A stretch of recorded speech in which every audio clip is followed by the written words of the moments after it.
Our guest today has been exploring the plant world since the age of 12. Throughout his career, he has worked at a number of public gardens. He founded St. Louis Wild Ones and developed the Whitmire and Wildflower Garden.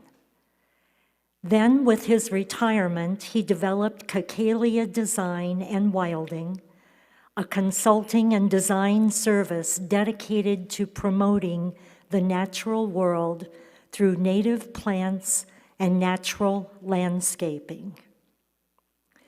Please welcome Scott Woodbury.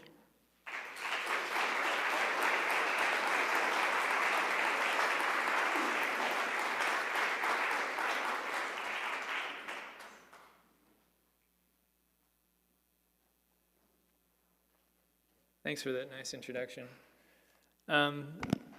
Hopefully I'll stand up to Alex and Jake in their presentations. They were really great.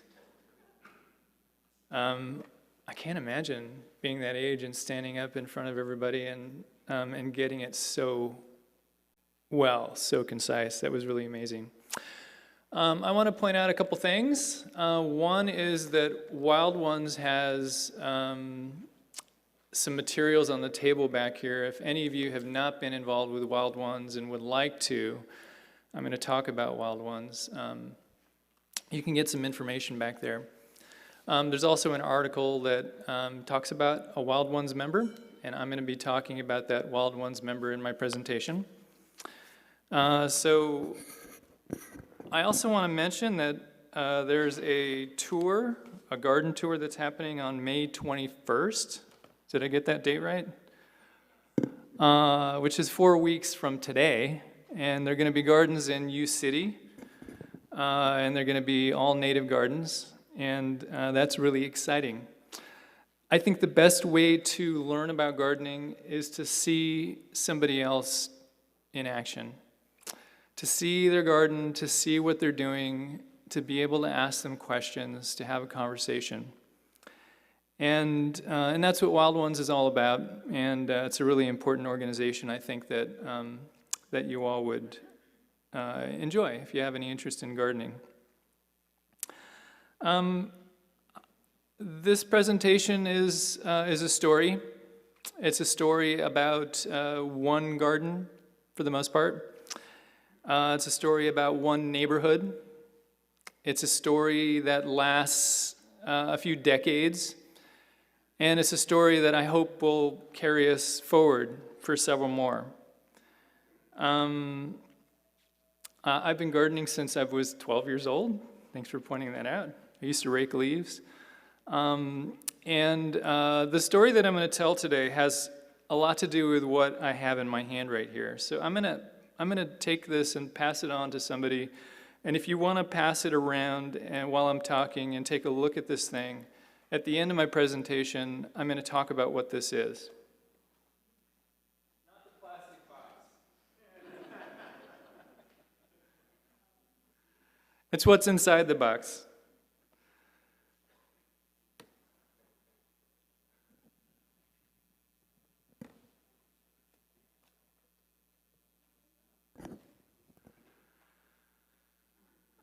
So many times I've seen neighborhoods with rows of houses like these, with nothing but turf grass as far as the eye can see, one after the other,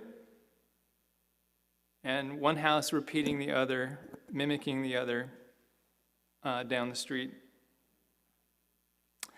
But every now and then, when I'm going down the street, I come across something that looks like this. Something that's really different going on, something otherworldly going on.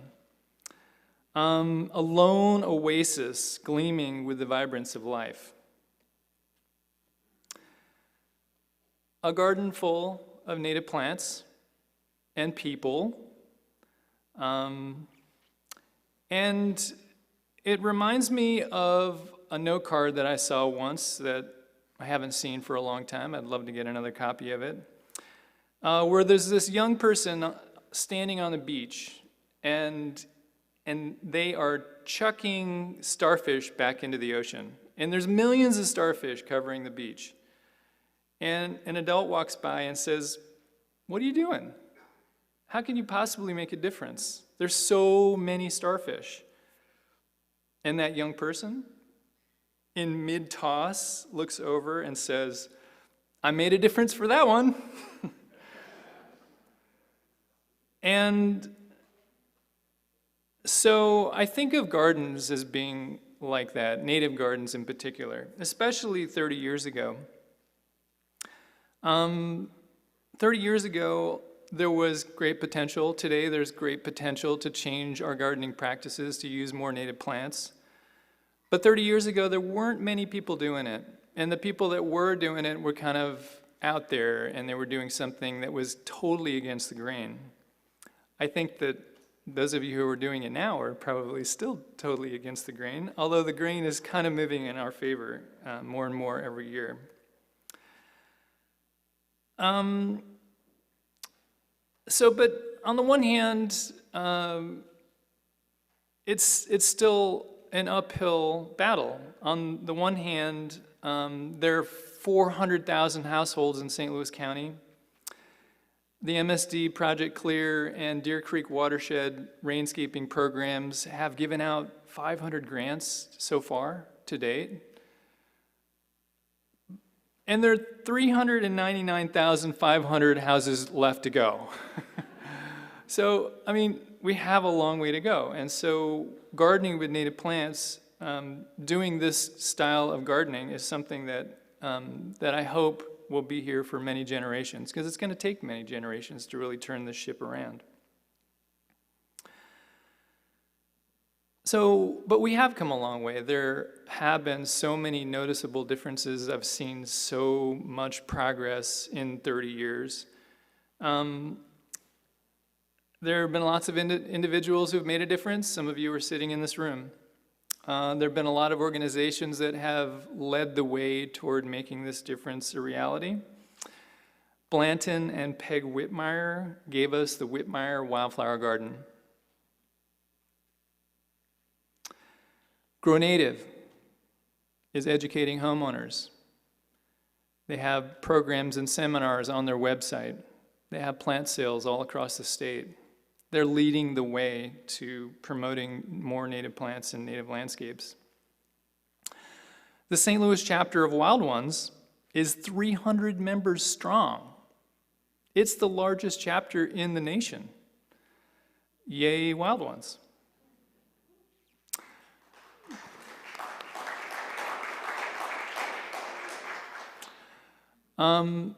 St. Louis Community College is on the verge of planting a prairie right on the front doorstep. St. Louis Community College has a native landscaping program, and young horticulturists that are getting educated in horticulture are having an experience with native plants and native gardening.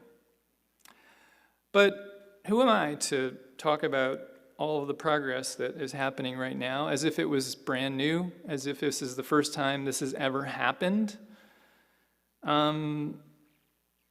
There's a University of Illinois extension agent that lived at the turn of the last century. His name was Wilhelm Miller. And in his book, The Prairie Spirit and Landscape Gardening, he wrote, "Away with gaudy foreign plants and artificial varieties." Okay, that was 100 years ago. Restore the native flora and fauna. And so he was really leading the way in Illinois, and everybody he spoke to in the community, he was trying to encourage using the native flora that was in your own backyard. Look at the native species that are growing in your hedgerows, along roadsides, in nature preserves, and look to that beauty to try to create what the landscaping in your backyard, at your church, in your community. Lucy Braun, a professor of botany at the University of Cincinnati, warned of the perils of bush honeysuckle in the 1950s. in Ohio. Bush honeysuckle has been a problem for a long time. If only we listened to Lucy, we would be singing a different tune right now. And then there's Jens Jensen, a landscape architect who revived the ancient use of council rings and made native landscaping fashionable in the public parks that he designed throughout Illinois, Indiana, Iowa, and Wisconsin. And so did Frank Lloyd Wright, landscape architect who incorporated the prairie style in his designs. These are all people that have come a long time ago and should be a part of our story as we move forward. So I'd like to turn to another hero. I'd like to turn to Fran Glass, a veteran St. Louis Wild Ones member who has dedicated her retired life to tossing starfish back in, so to speak. She was inspired by a book written by Sarah Stein. This was published in 1997. Fran and her late husband, Richard, focused on the chapter on tree islands, and she created an otherworldly landscape in her yard. And it was centered on this concept of having a tree and the tree and various elements of a woodland that start from planting a single tree. In this case, she focused on a bur oak. And under the bur oak are growing a lot of other small trees, but in particular, red buckeye as an understory tree. And then below the branches and flowers of red buckeye, which is blooming right now, by the way, a ground layer carpet of violets, spring beauty, wood poppy, geranium, Jacob's ladder, and others. And the hope of creating enough habitat in her yard to sustain wildlife. She started from zoysia grass, killed the zoysia grass, planted a tree, then the tree started killing more zoysia grass, shading it out, and before long she started attracting wildlife. She has, this past fall, counted 4 bird nests in her bur oak tree. And as some of you may know, oak trees are really important to supporting a wide variety of caterpillars, moths and butterflies in particular. And so, like this caterpillar you see here, which is an Io moth caterpillar. So, an Io moth caterpillar, it loves eating bur oak, and it's got these little spines all over it. You don't want to touch it. We had a volunteer that touched it one time and ended up in the emergency room. And that's what those little spines are for. They're to try to keep predators from eating it. And the spines work pretty well. What does an Io moth do? What's its life cycle? How gorgeous can it be? This is it. This is an Io moth. This is what came to Fran's garden when she planted a bur oak. And this is what can happen in your garden if you plant an oak tree and other species that exist in a natural woodland. So part of the message I want to give is that you can experience nature, you can bring back nature, and there probably already is nature existing in the nooks and crannies of your neighborhood. But I want to leave you with one simple gardening practice. One little tiny thing that those of us with gray hair didn't learn when we were young, and that is having brown leaf mulch is not going to promote Io moths. It's not going to be the way we're going to get to increasing the wildlife diversity. And so why is that? That little plastic carton that I passed around is a part of this story. This is what an Io moth caterpillar looks like today. Can you see anything in there? There's a little bit of a styrofoam blob rolled up in the middle of this leaf. It's, for the most part, hidden, which is why they survive. It's how they survive in leaf litter. Those cocoons are completely camouflaged. That's the name of the game. If you're a caterpillar, if you're an insect, you've got to survive. You've got to blend in. You've got to disappear. And so nobody sees these things. They're really difficult to find. And, but I can tell you that Io moths are not uncommon. And so they're living somewhere. They're living in those nooks and crannies in your neighborhood that I was telling you about. So when I was in college, I learned conventional gardening practices. I learned that mulch was important. I learned that having distance between plants with mulch between is important. I learned that putting mulch down every single year, maybe twice a year, was important.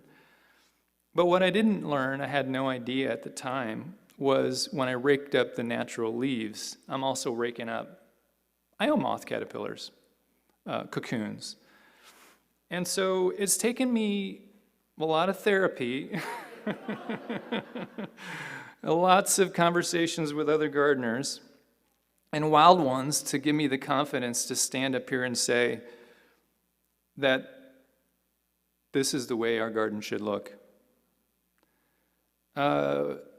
When I look at Edgar Dennison's artwork, Edgar Dennison was the author of Missouri Wildflowers, and he always drew paintings in situ. So he always drew a picture of a flower with a natural woodland around it. And there's oftentimes plants that grow in the woods that are surrounded by oak leaves and hickory leaves and all of the natural tree species that you would find next to, for instance, blue-eyed Mary. And I always thought that those leaves looked really cool. I mean, they were almost as attractive as the flower that he was presenting in the painting. And I thought that was pretty amazing. Yet at the time, I mean, that was 30 years ago. At the time, I was obsessed with raking those leaves up and throwing them in the compost pile, or even worse, getting rid of them off the property altogether, and then replacing it with brown mulch. And so it took a while for me to put two and two together. And with the help of lots of other experts, entomologists, who maybe showed me how these life cycles of insects work, I really came to understand a different way of gardening. Okay, so this is what you just saw. Can I get a raise of hands? How many people know what that thing is that I just passed around? A couple of you know what that thing is. So have you ever raked it up in the leaves and you've seen that little thing? No. Well, how do you know what it is? Are you an entomologist? Oh, you read it in a magazine. Okay, so this kind of information showing up in publications. I bet you a nickel that you know what this is. You know what that is? Raise of hands. How many people have seen these things? Okay, just about all of you have seen woolly bear caterpillars. In the fall, they start wiggling around and they make their way across roadsides, which I hate because I have to swerve and risk my life to not kill it. But where are those woolly bear caterpillars going? Anybody? Are they going out for Ted Drews? That's what I feel like doing. They are looking for brown mulch? No, they're looking for leaf litter. They're trying to find some natural leaf litter. And if there's no natural leaf litter anywhere in the vicinity of where they are, they have no chance of turning into a cocoon and successfully making it through winter. And so that's the message. That's what I've come to understand as a gardener. So what does a woolly bear caterpillar turn into? I mean, you just see these woolly bear caterpillars. How many of you have seen one of these? So this is a woolly bear caterpillar, and we call it a tiger moth. So woolly bears turn into tiger moths. There's a number of species of them, I'm told. And I've seen these occasionally myself, although I don't see tons of them. A little trick for those of you who are interested in moths and interested in leaf litter, at night, hang a white sheet in your yard and shine a light on it. And then your moths will start to appear out of the nooks and crannies, and they will come to your white sheet, and you can start seeing these cool things. You will probably, at some point, find a Luna moth. Luna moths have the same life cycle. They are living in a cocoon in the leaf litter in the woods behind this building. They're living in that yard next door that has leaf litter that's left on the ground.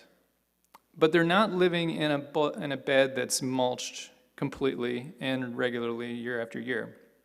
That habitat is gone. Clear-wing hummingbird moths also do this, and so these are pretty amazing critters. Have you seen these on your monardas, on your bee balms? These things look like little miniature hummingbirds. They have a cocoon in the same way, and so does great spangled fritillaries.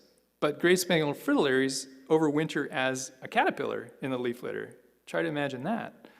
They can freeze and thaw and freeze and thaw and survive as long as you've got leaf litter. Like Fran Glass, I believe that every yard, every sliver of earth has the potential to reconnect with the natural world because life is resilient. Our yards can look like the diverse green planet that we live on rather than the house next door and the one next to that. But it needs your help. This Earth Day, let your sliver of earth be transformed into the center of beauty and wildlife diversity that it deserves to be. Thank you very much.